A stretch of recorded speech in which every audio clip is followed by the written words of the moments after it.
Good evening. Hey, this is Mike Durr. I am the Kingwood Mortgage Guy, and it is my mission to go through a series of things I put in a PowerPoint and to explain some of the pitfalls that you might fall into if you are a first-time homebuyer.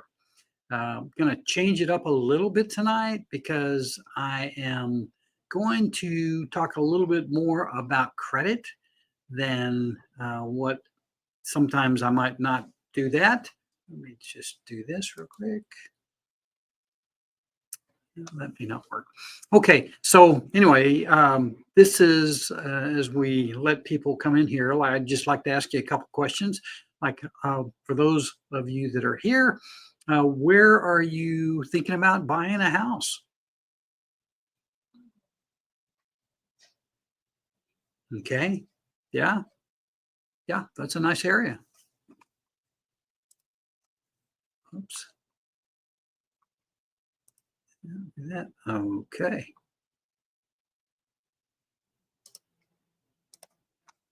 All right, quick little thing there.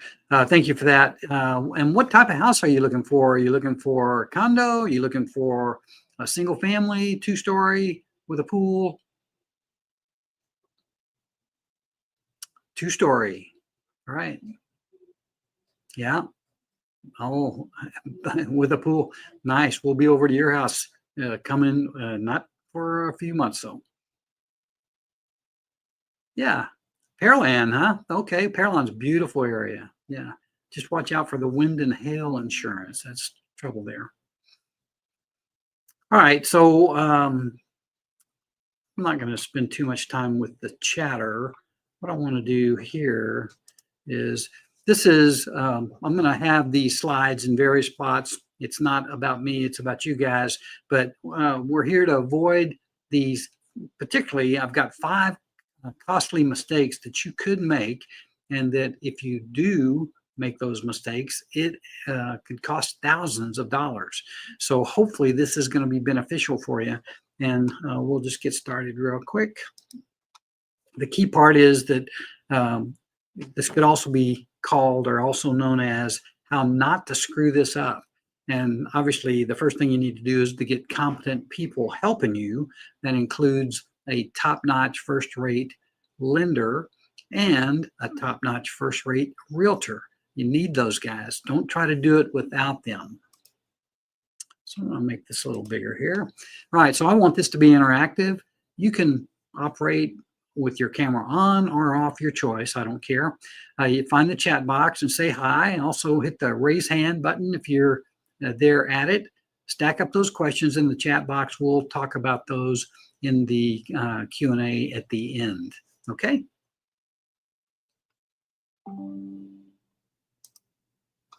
Let me ask you guys, how are you feeling right now? So the reason I ask that, there are a lot of people that when they are thinking about making one of the biggest investments that could possibly be for your whole life, they get a little concerned, stressed out, intimidated, anxious, uncertain, like, oh my gosh, what am I getting ready to do?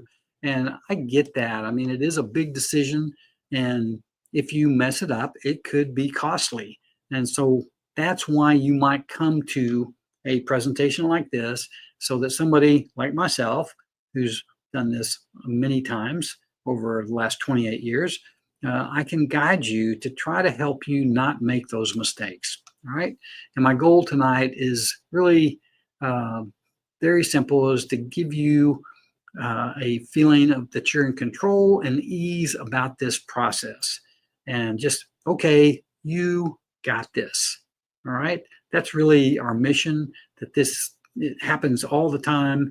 Most of the time it happens without any flaws. Everything goes very smoothly, and we want you to be on that. Also, a little bit of a bribe. If you stay until the end, we have $1,000 plus in goodies for you. And these are, obviously, these are things that we can share with you because of the position we're in. And it kind of looks like this. The bonuses over $1,000 in closing cost. And it goes like this. If you choose to use our team to help you with your home financing, we'll pay for your appraisal. Right now, that's between, gosh, anywhere from $570 all the way up to $850. And of course, that credit would be received at closing. So if you choose to use our realtor referral, you will get at no expense for you a home warranty worth at least $500. So those are two things. If you add the cost of that, it's somewhere between $1,000 and $1,500. But I will tell you that just because you're on here or just because you raise your hand, there is absolutely no cost and no obligation to use any of our team. And the bonuses are there if you do. So if you want to, great. We'd love to work with you. If not, then yeah, don't worry about it. All right. I always like to tell this is that I love home buyers. I get a chance to meet with them, get to know them personally, get to know about their finances, their goals, their dreams, all that kind of stuff. And it's been very gratifying for me because they seem to like me too. These are just a series or a few of the reviews that I've gotten, and I don't think this one's going to work because I had to switch it here. But these are recordings of some people that have actually said some very nice things, and I encourage you, if you are wanting to check me out, I encourage you to do that. Do a Kingwood Mortgage Guy search on Google. It'll look a little bit like that. That's me and Dave Ramsey, my bud. Not really my bud, but I did get this was a book signing where I actually he signed my book, and I've still got that book, as a matter of fact, or I may have given away, I don't know. But anyway, right now I think I have 121 5-star reviews. I don't have any 0. Don't have any 1s, no 2s, no 3s, no 4s. They're all 5s. And that to me is very meaningful, and that's why I want to sustain that and make sure that I treat my customers the way I would my favored family members. All right, so here's what I've discovered is that first-time home buyers don't always do what you tell them to do. They have a habit of not listening to what they're told. And it's easy to, if they do this, to get knocked off the track. So please don't think that the underwriters won't find out. This is one of the things that they have like a secret that they're kind of shielding from the realtor and from the mortgage guy. And we are your friends. We're your advocates. You don't need to do that.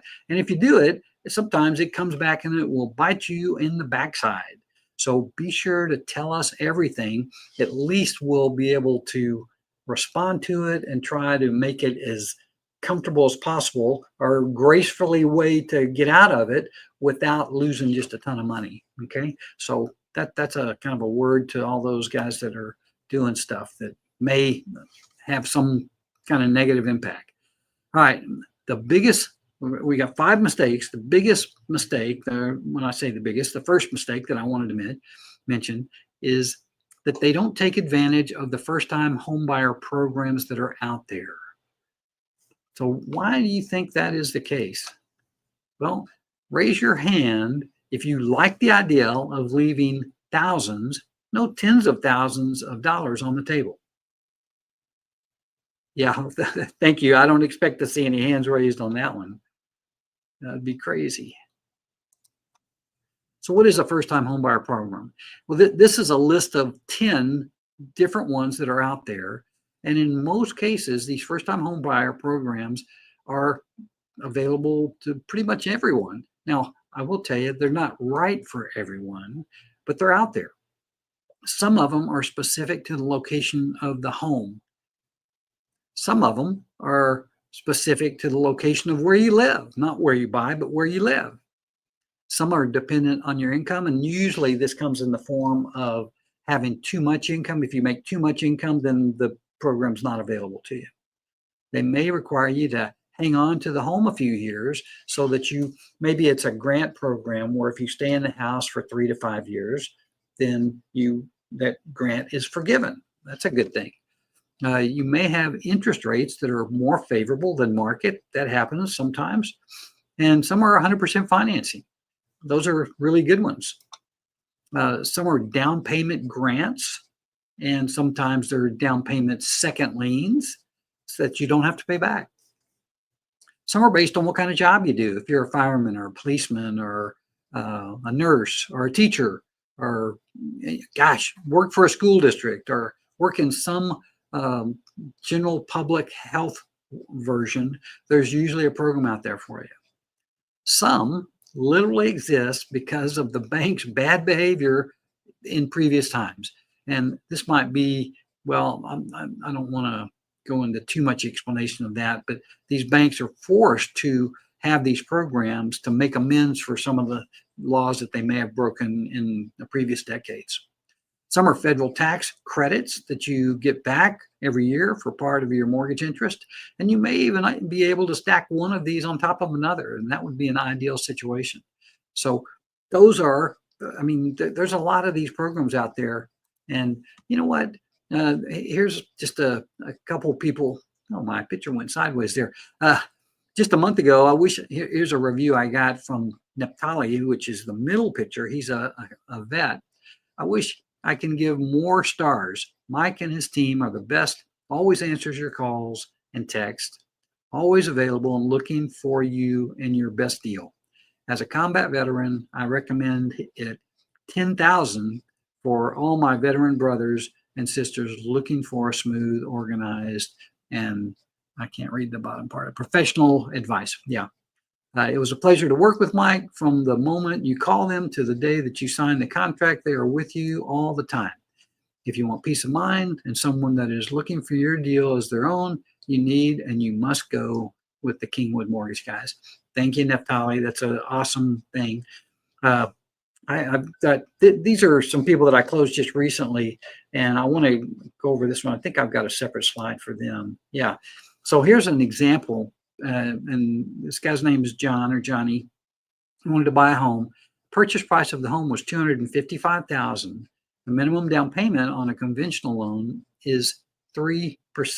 So the 3% is $7,650. This was a conventional loan. So the total loan amount was $247,350. He had a 2% incentive from, in this case, the lender that paid the 2% back to him at closing. That was $5,100. That made his down payment like $2,100. It was actually 66% of the down payment was covered by the incentive.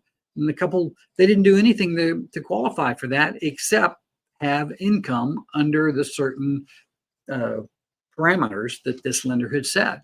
And there are a lot of people that have income in that range. Now, he was right up against it, but the lender worked with us to help him get approved for this beautiful little house. So anyway, this is the kind of stuff that we like to do and help our clients do that.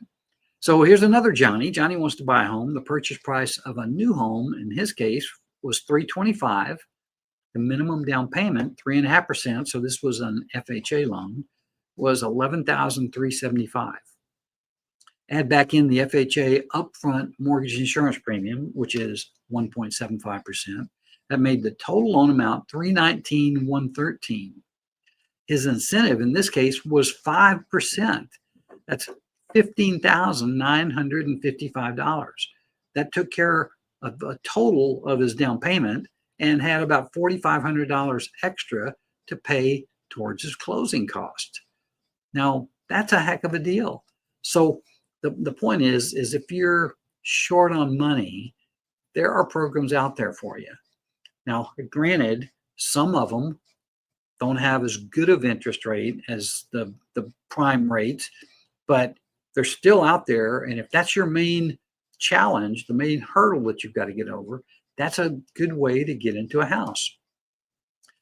Just a quick note, hopefully this works, but if you wanted to get in touch with me, and I encourage you to, hopefully this QR code would work, and that would take you to my calendar so that you could set up an appointment for me. So take your cameras out or your phones out, your phone cameras out, and put this QR code in there, and let's get together and talk about your specific situation, okay? All right, 2 ugly facts about these first-time homebuyer. Big banks will steer you away from most first-time homebuyer programs because they lose money on them. They also, the seller's agents will tell their clients not to accept your offer if your pre-qual letter is from the big banks, and you can't blame them. Why is that? Because the big banks, we're talking about the Chases, the Wells Fargos, the Bank of America, that's it, I said it, they're not great at getting your deals done in a timely manner. They generally struggle with that. So use mortgage brokers. Usually that's going to be a much better option. And so I've worked at banks. I've worked for mortgage bankers. I've worked for mortgage brokers, and I've worked for credit unions. And the big banks were it was a fight just to get things done. So I would avoid those. Don't get me wrong. People do those, and they have pretty good rates. So anyway, enough of that. Okay, Mike, but can we get back to this thing right here? Raise your hand if you'd like the idea of leaving thousands, tens of thousands of dollars on the table. Well, you can see that one that I just talked about for Johnny, he had $15,000 credit coming to him for just fitting into the qualifications of that particular program. So buyers know credit is critical to get the best rate or even to qualify. So they take it on their self to fix their damaged credit. This is where a buyer or a borrower or somebody that's getting ready to buy a house knows that the credit is a key factor if they qualify. So they will take it on their self to fix their credit themselves, thinking that it's easy or it's intuitive. It is not. This is the right thing to do, but you need someone who knows how credit scoring works. More damage is likely, which could set you back for sure months and possibly years if you do the things that seem like the right thing, but they actually will hurt your credit score. So don't try to do this on your own. My second takeaway is do not be a hero. If you have some kind of a collection, etc., on your report, do not pay it down without talking to us first. This often backfires. Run everything through your trusted source, who in most cases is going to be your lender. Here's another thing. If you're concerned about your credit, if you know that your credit score is low 600s or even low, maybe high 600s, and you're sensitive to qualifying for a certain guideline. It could be that you have to have 700 to qualify, or you got to have at least 620 to qualify. If you do that, what I want you to do is I want you to tell your lender about that so that they can do a soft pull on your credit. So the credit thing, there are 5 things that matter the most. Obviously, the credit score, the payment history, the credit utilization. I think I'm going to blow this puppy up here a little bit. Let's make this, is that easier? Let's see. About that. Oh, there we go. Yeah. Credit score, payment history, credit utilization, length of credit, and new credit. These are kind of the key criteria. And I put these slides up here, these things, so you could see what it looks like. This is Experian, TransUnion, and Equifax. And in this case, there were 2 borrowers. Obviously hid their names from that. These guys had pretty good scores.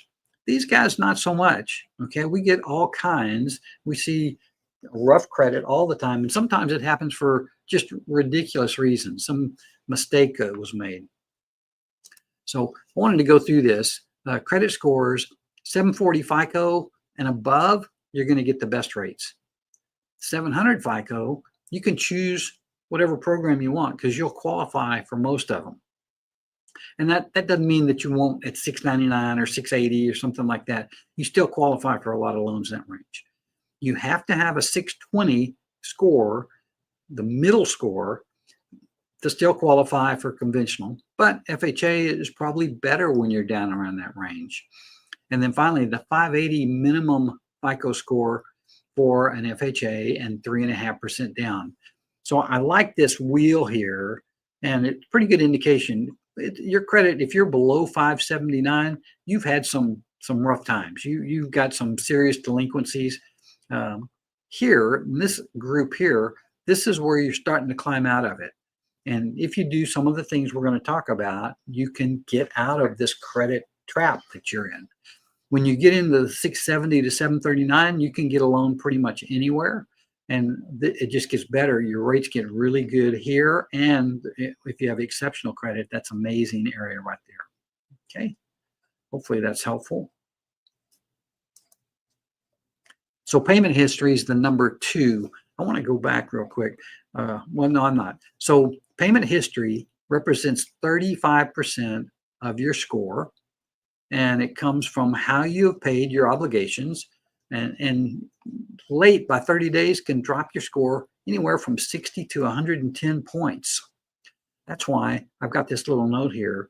This is a pro tip that auto pay is absolutely your friend.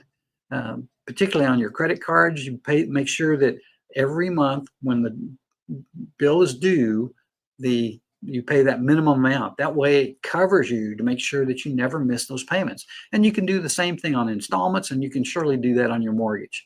You want to pay on your credit, minimum on the credit cards, and others on the installment. It's just a good, safe way to do that, because sometimes you forget. Now, granted, when I was younger and had things going on that I thought were more important than paying my credit, I may have done that. But I've always been pretty solid about knowing that the credit, when you borrow money, people want to get it back. And there's a score. I mean, it's like a grade in school that you get for how you do that. And you can see this little thing here, this late date. It's the one late on here. It show right here, there's a 30, 60, and 90-day thing here. They had one 30-day late. And if that's within a year ago, it'll drop your score like a rock. I mean, it could be, well, it says right here, anywhere from 60 to 110 points. So you really have to be careful about this payment history thing. Credit utilization. This one's 30%. So between how you pay your bills and your credit utilization, that's 65% of where your score comes. So how much of your available credit you are using. That's what credit utilization is. You have credit limits, right? A credit limit would be you get a credit card and they give you $1,000 as your limit. You can borrow up to $1,000. The balance is how much you have spent. So let's say that you had $1,000 limit and you went out and spent $500 of it. So you've spent 50% of your limit. Well, when you get to 50%, they start taking points away on your score. Now, you recognize that and you say, oh man, I got to pay that down. So you pay it down, and anything that you pay below 50% starts helping you, but it really starts helping you about 30%. And between 30 and 10%, that's where you get the most benefit for taking care of your debt in a timely manner and paying it consistently. So if you've got credit cards and they're all maxed out, your credit score is not going to be very good. However, if you've got, let's say, 3 to 5 credit accounts and you have very low balances on all of them, you'll be like a rock star. You'll have great credit scores because that's what they're looking for you to do. They want you to use their credit cards, but they get scared when people start maxing them out to the limits, because that's the chance that people have that the next step, if they can't pay, is they file bankruptcy. And that scares the bejeebers out of the credit companies because they don't get any money back. They're a non-secured credit account. So keep your balance at or below 30% of your limit. 10% is the best. All right. I don't know. I'm not sure what that other one says there. I'm not going to get to see either. Length of credit, 15%. So we had 65%, 35 on how you pay, 30% on your credit utilization. This is the length of time that you've had credit. And what this does is this lets the credit card companies see that you are consistently paying your bills as agreed. So older accounts equals more trust or trustworthiness. Closing old credit cards can hurt your scores. So you keep your oldest card open, even if you're not using it anymore. And that will help build your credit. The longer you have credit and the more of a history that you've proven that you're going to consistently pay those back, that will help you. That's a good thing. And don't just because you don't like a card, throw it away or cancel it or close it.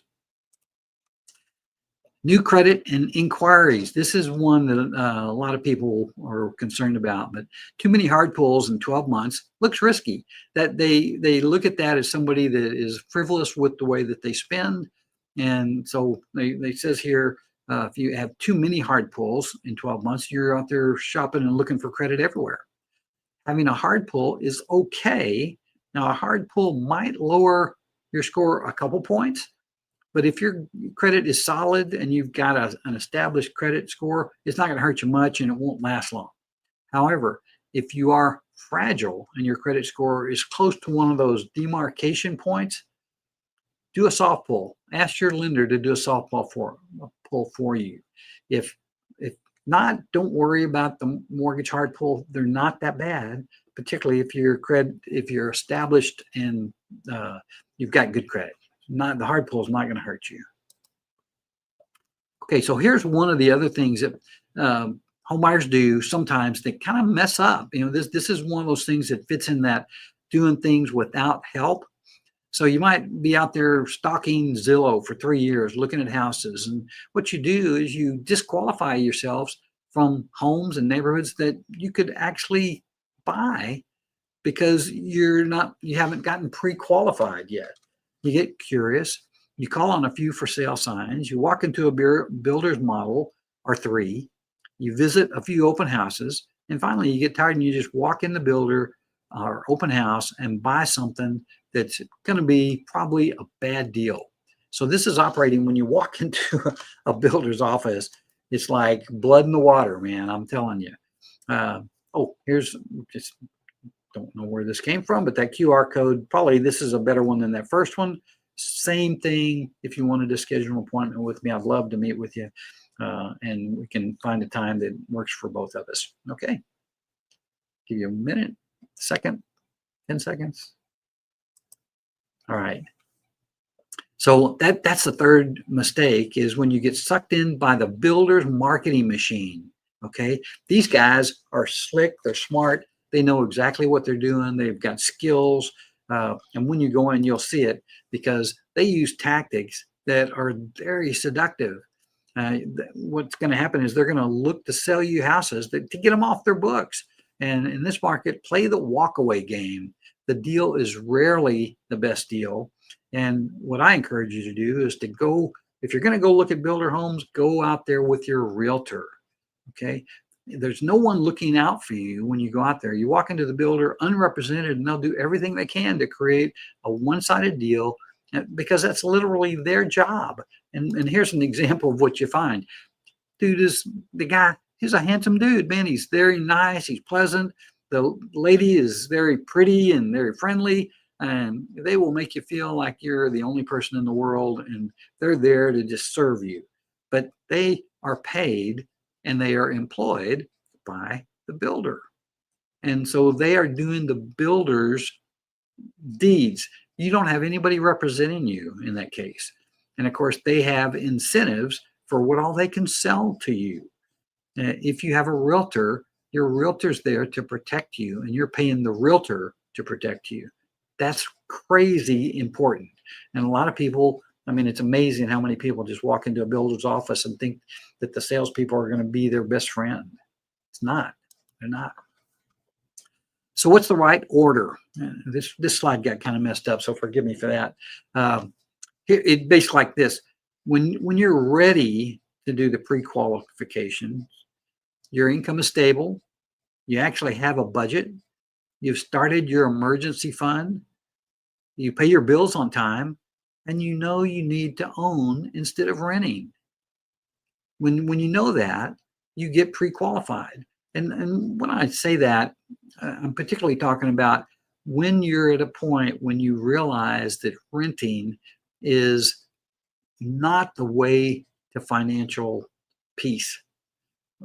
You're paying somebody's mortgage. You're just not paying your own. You're paying the landlord's mortgage. When you're paying your own mortgage and you're taking care of your own property and you have the chance to upgrade it, that's a wonderful thing. And that's when you will be, it's a financially critical point. So we're already to mistake number 4. sometimes people, home buyers, you get intimidated by the numbers.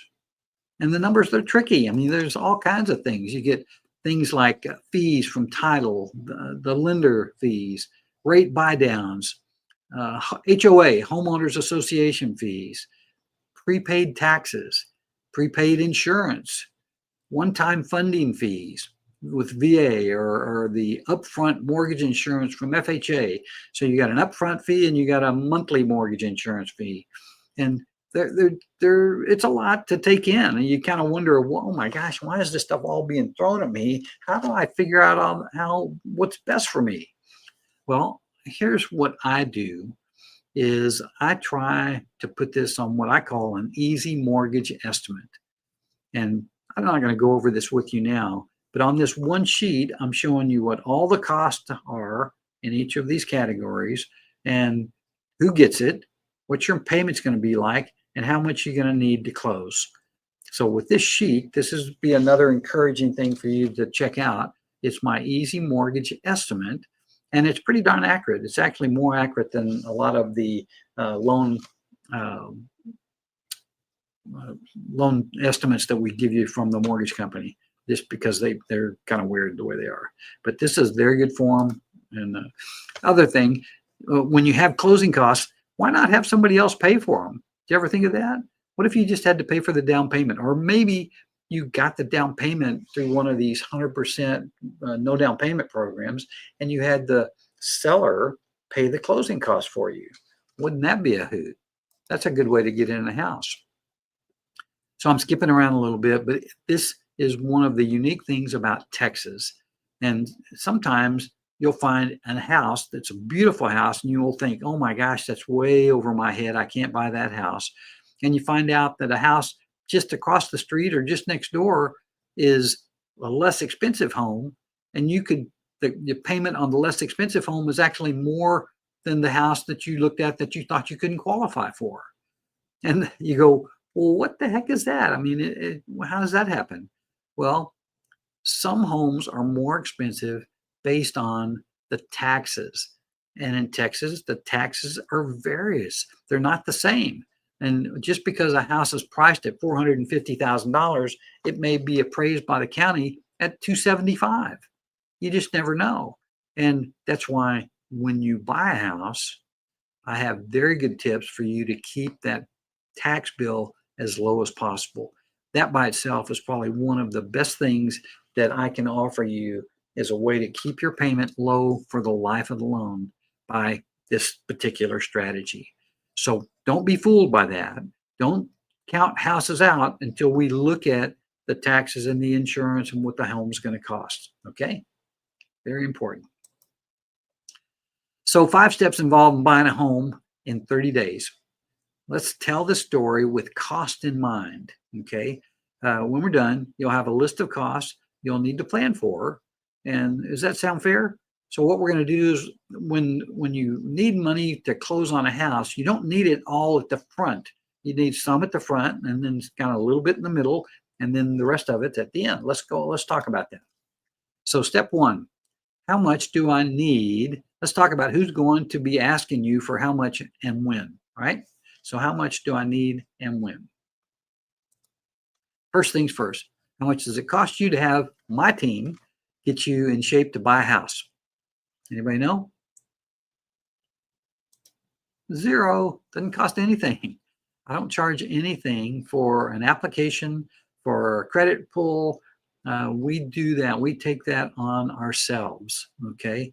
So we're really easy to work with. I think you'll find us friendly, and we aim to please. And just on that note, there's that QR code where we could set up a meeting. I'd love to meet with you. And so take out your phones with your camera, hit the QR code, and let's schedule an appointment. All right, step 1, when we find the home and execute a purchase offer, you'll be asked to pay 2 fees.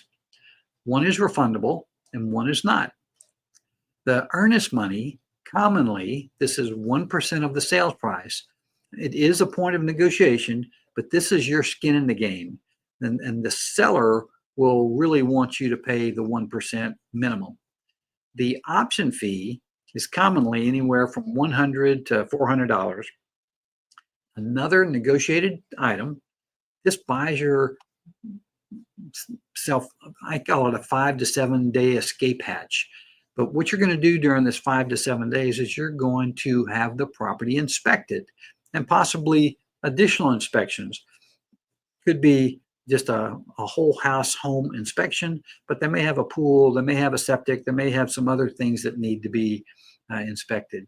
But this is what you do is the earnest money is sitting at the title company. But if for some reason in this 5 to 7 days you discover that there's something about this house that you don't like, you lose that. The option money goes to the seller. The earnest money comes back to you. Okay, it's really important. Now we need to make sure this deal has legs. So you're doing your home and your pest inspection, general home inspection between $400 and $600. Always a buyer expense. Okay, some loans require pest inspection. That might be anywhere from $100 to $150. That's estimated. Secondary inspections that may come into play could be pool, septic, stucco, roof, HVAC, foundation, plumbing. Costs vary, and some of these may be covered by the seller. Again, this is negotiating, and your realtor will negotiate that. So you're under contract, yeah, but I'm not sure I'm going to buy this house. Step 3, renegotiating the deal. Based on the inspection results, we're either going to, and one of the things I say at this point in time is the inspection money. It's annoying to pay for $500-$600 for the inspection, but it's the best money you're going to spend. You're going to get your most return on that little investment because you're going to take the inspection, and there's not an inspection that I've ever seen that's come back perfect. All the homes always need some work. But here are our options. One, we're going to terminate the contract. The home did not meet our qualifications. We're never going to be able to fix it so it would work for us. And you just say, look, we're out. You lose your option money, but you get your earnest money back. Number 2, pick 2 or 3 items for the seller to perform. They have to either, before closing, fix some of the things that are wrong with it. They also need to show you receipts and warranties that they fixed it and fixed it good. Third option is negotiate an additional dollar amount credit in lieu of the repairs. And the argument goes like this. If you fix it, Mr. Seller, you're going to fix it as cheaply as you possibly can. Where I'm going to live there and I want to fix it so that it's good for me. So what I'd like you to do is I'm going to get some quotes and I want you to give me credit for the things that need to be fixed on this house. And that works very good. And the loans allow you on conventional deals, most of the time it's 3% of the sales price. 3% on a $200,000 house is $6,000. FHA goes up to 6% in closing cost concessions, which is crazy. And it gives you an opportunity to get the seller to help you pay for most of your closing costs. And I will tell you right now, at this time, this is October 29th, 2025. There is a great time for buyers. This is a buyer's market. There are a lot of homes on the market. Interest rates are just starting to go down, and there are a lot of houses sitting. So it's a good negotiation period for buyers. Take that to the bank. All right. So step 4, you've decided to buy the house, and then it all kind of goes quiet. But you will get a request from the lender to pay for the appraisal. Average cost somewhere between $600 and $700.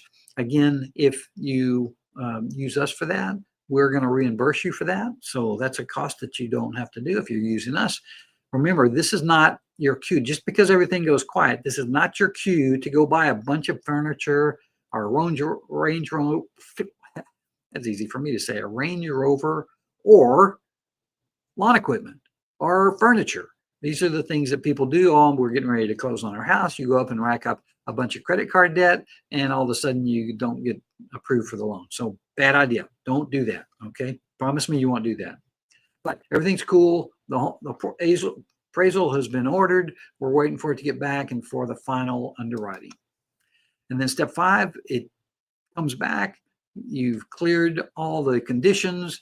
The home is cleared to close. You go to closing, you pay your down payment and any closing costs not covered by the seller, and you get your keys. And the note down here says, expect about $5,000 minimum investment if you're using one of these programs, and the seller is covering most of your closing costs. Also, you could get some of that money back at closing. It just depends. So everything's good. But there's another mistake, is they being home buyers, new home buyers, they don't hire a gladiator. I love that term, gladiator. Somebody that's going to fight. And it's my job as a gladiator is to pick up the sword and fight for you, to get you the best rate and terms and get you closed in time, and to use the shield to protect you from harm. That's the role that I play in this part of the job. And I want you to know that I try to do that for my people. Gladiator, I want your kids to go to a better school than you did. I want to make the impossible possible. I want you to put up more equity faster and retire earlier because I squeezed us into the best deal in the best neighborhood by the hair of our chinny chin chins. And selfishly, I want you to be an insane raving fan and tell everyone you know how good your realtor and your lender were, and fire theirs and use us. How's that? That's what we want. Is every tactic we use going to work? Well, not every of them. They don't always work, but most of them do. But we'll pull out all stops until the problem submits. And here's what we look like when it's over. We look good. So tell me what you really want, and we'll tell you, let us worry about that. We're going to do everything we can to make what you're looking for happen. So here's the right order. So first off, get pre-qualified.